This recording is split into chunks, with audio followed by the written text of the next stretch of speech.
শাশুড়ি মরার দোয়া করতাম যখন আমি বউ ছিলাম। কেন করতাম শুনুন। 16 বছরে বিয়ে হয়ে আসি আমি। আমার শাশুড়ির বয়স তখন 35 হবে। আমার স্বামীরা 2 ভাই ছিলেন, আমিই বড় বউ ছিলাম। বিয়ের 3 দিন পর থেকে আমার শাশুড়ি আমাকে গাধার খাটুনি খাটাতে শুরু করলো। একা একা ধান গম ঢেকি পাট দিতে হতো। সংসারের সব কাজ আমাকে করতে হতো। শাশুড়ি শুধু হুকুম করতেন। এই যুগে 30-35 বছর বয়সে মানুষ বিয়ে করেন, কিন্তু আমার শাশুড়ি 35 বছর বয়সে সংসার থেকে অবসর নেন। বলেন তার নাকি বয়স হয়েছে। বিয়ের দিন থেকে বাপের বাড়ির খোটা, কি দিল না দিল সেই খোটা। 16 বছর বয়সী মেয়ে আমি, কী বা বুঝি কী বা পারি। রান্নায় ভুল হলে হায় রে মার আল্লাহ, নিজের ইচ্ছেতে কোনো খাবার রান্না করতে পারবো না, কিছু করতে পারবো না। স্বামীর সাথে এক ঘরে 2 মিনিট কথা বললে বলতো আমার থেকে আমার ছেলেকে আলাদা করার ফোন দিয়ে আসছে। আমার বাবা মাকে আসতে দিত না এই বাড়িতে, বাবার বাড়ি যেতে দিত না।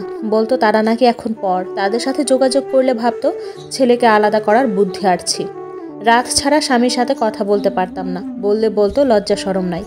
জীবনটাকে জাহান্নামে বানিয়ে দিয়েছিল আমার শাশুড়ি। সংসারে কেবল কাজের লোক হিসেবে ছিলাম আমি। সারাদিন কাজ করেও খাবার পেতাম না ভালো। সবার সাথে বাড়ির বউ খেলে নাকি অমঙ্গল হয় বলতো।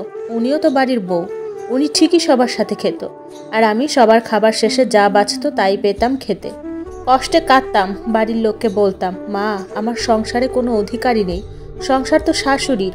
সবাই বলতো সহ্য করো, শাশুড়ি কয়দিনই বা বাঁচবেন, উনি না থাকলে তো ওই সংসার তোমারই হবে। সবার কথা শুনে 16 বছর বয়সী আমি শাশুড়ির মরার দোয়া করতাম। 23 বছরে আমার সন্তান হলো। সন্তান হতো না বলে কত কথা শোনাতো শাশুড়ি। স্বামীকে আবার বিয়ে দিতে চাইতো। বাচ্চা হওয়ার সময় শাশুড়ি আমাকে বাবার বাড়ি যেতে দেয়নি, সব কাজ করিয়েছে, খাবার দেয়নি ভালো, সহ্য করেছি। এরপর 27 বছর বয়সে আমার 2টি যমজ সন্তান হয়। তখনও একই কাহিনী।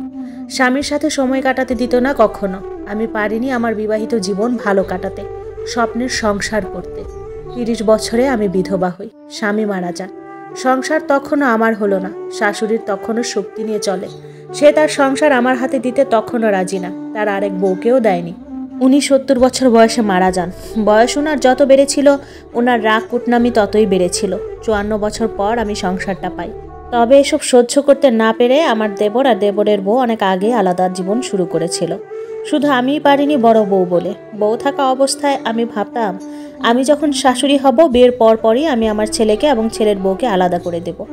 আমি যে শখ আহ্লাদ আমার স্বামীর সাথে পূরণ করতে পারিনি, তা যেন আমার ছেলের বউ পারে। 45 বছর বয়সে আমি আমার ছেলেকে বিয়ে দিয়ে দিই, এবং বিয়ের আগেই আমি আমাদের বিল্ডিংয়ের একটি ফ্ল্যাট ছেলেকে দিয়ে দিই।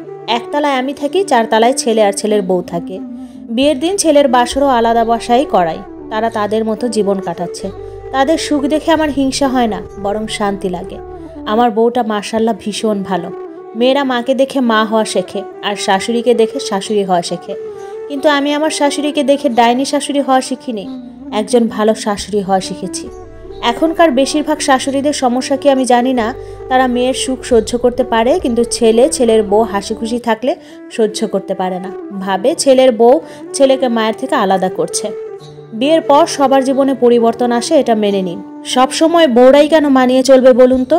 সমাজ বলে মায়ের সাথে যেমন মানিয়ে চলো তেমন শাশুড়ির সাথে কেন পারো না? আরে ভাই, শাশুড়ি তো মা হয় না। শাশুড়িকে যদি মায়ের সাথে তুলনাই করেন, তবে বলবো মা আগে আসে নাকি মেয়ে আগে আসে। একটা বউ শুরুতে এসে খারাপ হয় না, তাকে খারাপ বানায় শাশুড়ির হিংসা এবং দোষ ধরা। মা আগে আসে, তাই মায়েরাই ভুল মেনে নেয়, শুধরে দেয়। মায়েরাই সব বোঝে, সব কিছু মায়ের থেকে মেয়েরা শেখে। তাই যদি শাশুড়িকে মা ভাবাতে চান, তবে শাশুড়িরা আগে মায়ের মতো হন। শাশুড়ির দায়িত্ব আগে, এরপর শাশুড়ি থেকে বউ শিখবে। এই গল্পটা এক আপুর লেখা। আপুটির নাম তিথি। আপুটি বলেছেন দয়া করে আমার মায়ের কাহিনীটা পোস্ট করবেন। আমি এই গল্পে যা যা বলেছি প্রতিটি কথা আমার মা আমাকে কেঁদে কেঁদে বলতো। আমার মা বর্তমানে অসুস্থ, সবাই তার জন্য দোয়া করবেন।